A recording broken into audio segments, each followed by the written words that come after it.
You know what we do with terrorists, Lopez? Don't go pissing me off by denying anything. We know you're with DedSec. You think you were picked up on some random sweep?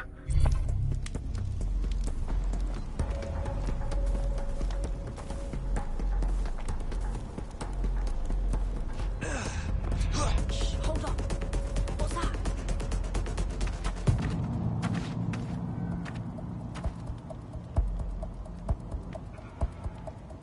Everything's calm.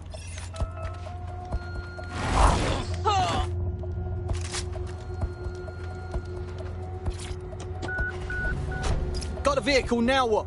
I found a safe location where a friend can pick it up. Sending you the coordinates now.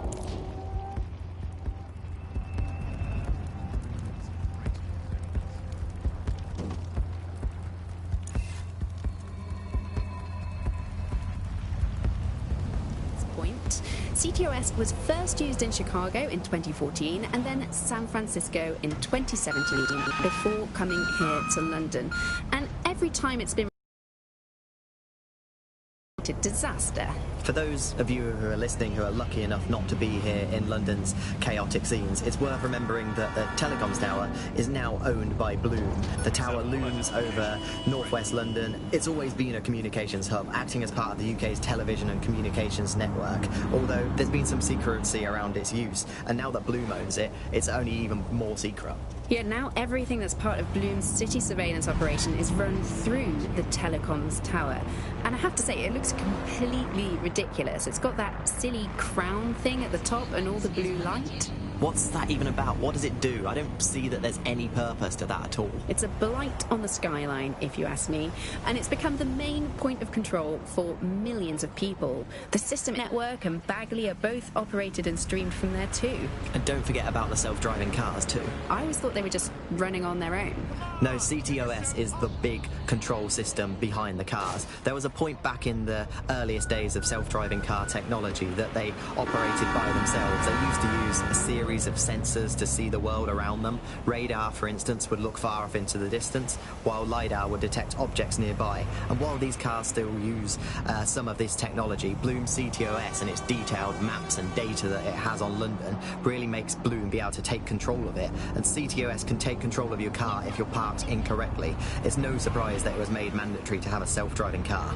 The system is so bad, though. It's so annoying. Whenever I try to use one of the shareable self-driving cars, I always find myself stuck in traffic jams or roadblocks. Not to mention the accidents. I've heard so many stories of cars shunting into the back of others.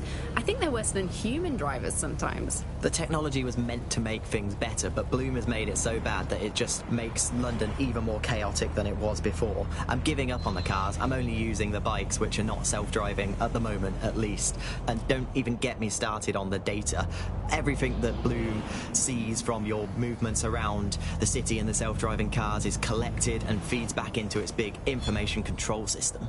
Oh, not you and Bloom and privacy again. You're a broken record. Not as broken as our city's cars. Fine for whoever finds them.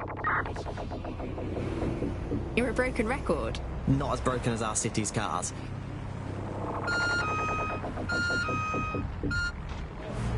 London, one of the busiest cities on the planet.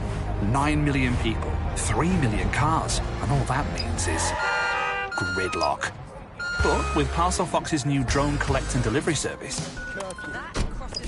Done and done. The drugs are safely stashed inside a vehicle. We'll picture the location so you can get them to your friend straight away. Anyway, I owe you a favour now. You can go your own way, or you can join DedSec. What do you think? Fine. I'm in.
I found Street View images of a CTOS hub that's been covered in 404 graffiti. They're marking their territory like an overexcited chihuahua.